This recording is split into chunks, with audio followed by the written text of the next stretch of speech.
It all started at a train station. A girl about to leave everything behind. A boy carrying a truth too dangerous to speak.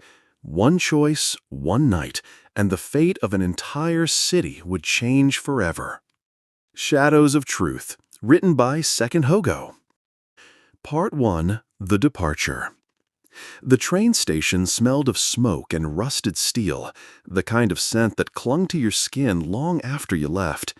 Crowds hurried across the platform, each face pale under the yellow lights, each pair of footsteps carrying secrets no one dared to speak aloud. Among them stood Emily Carter, a nurse whose nights were filled with sleepless patients and silent tears.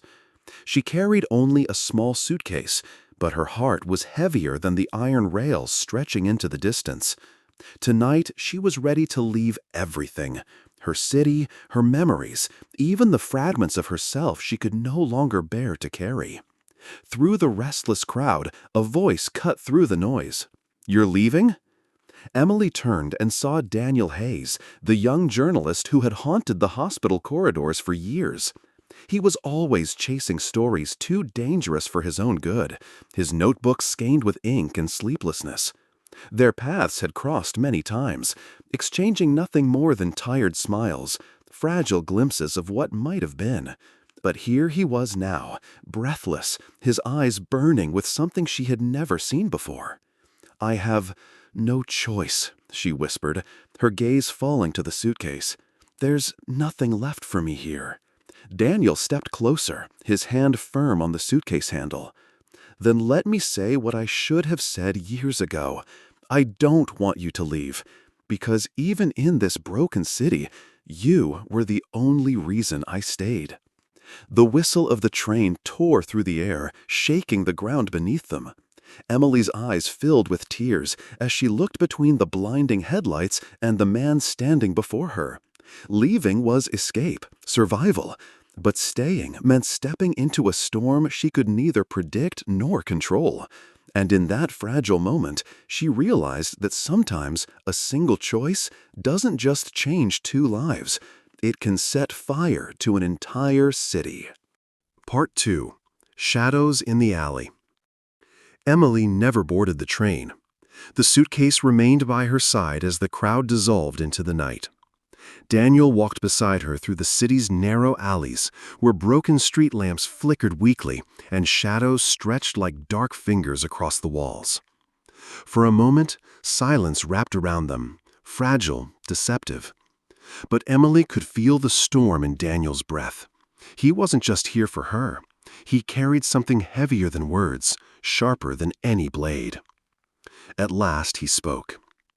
"I've uncovered something," he whispered. "The deaths in your hospital, they weren't accidents. They were murders, Emily. Fake medicine, poison sold as treatment, and the men behind it, they control this city." Her stomach turned cold. Faces of patients flickered in her mind. The children who never woke, the mothers gasping for air. She had buried her suspicions, told herself it was chance, bad luck. But Daniel's words tore the silence apart. Before she could answer, footsteps echoed behind them. Two men appeared from the shadows, their faces hidden beneath scarves. Daniel's jaw tightened. He shoved Emily behind him just as one lunged. A glint of steel, a sharp cry, and blood bloomed across Daniel's shirt. He fought back, desperate, his notebook scattering across the cobblestones, pages soaked in the rain. The attackers fled as quickly as they came, swallowed by the dark. Emily fell to her knees beside him, pressing her trembling hands to his wound. "Don't let them bury the truth," Daniel rasped, his voice breaking under pain. His eyes burned not with fear, but with defiance. Emily's world tilted. In a single night, she had gone from a woman running away to the only witness of a truth powerful enough to burn the city down. Part 3. The Final Choice. The night stretched endlessly as Emily carried Daniel through the deserted streets, his weight pressing against her trembling shoulders. Blood marked their path, glistening under the dim streetlights like a trail of truth no one wanted to follow. She reached an abandoned clinic, her hands shaking as she tried to stop the bleeding. Every second was a battle between hope and despair. Daniel's voice was weak, but his eyes still burned with determination. The notebook. It has everything. Names, accounts, proof. If the world sees it, the guilty fall. But if they catch you, he coughed violently, blood staining his lips, you'll be next. Emily opened the notebook, page after page revealing the scale of the corruption. Patients poisoned under the guise of care, fake medicines distributed in poor neighborhoods, signatures of officials smiling in photos while feeding lies to the city. Rage, grief, and fear collided inside her chest. Outside, black cars roared through the streets, engines echoing like hunters in the night. Emily looked down at Daniel, pale and fading, but still defiant. "I can't run anymore," she whispered, "not when I've seen this."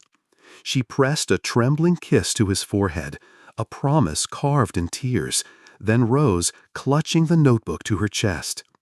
The door shook under fists and boots, yet she faced the darkness with a resolve she had never known.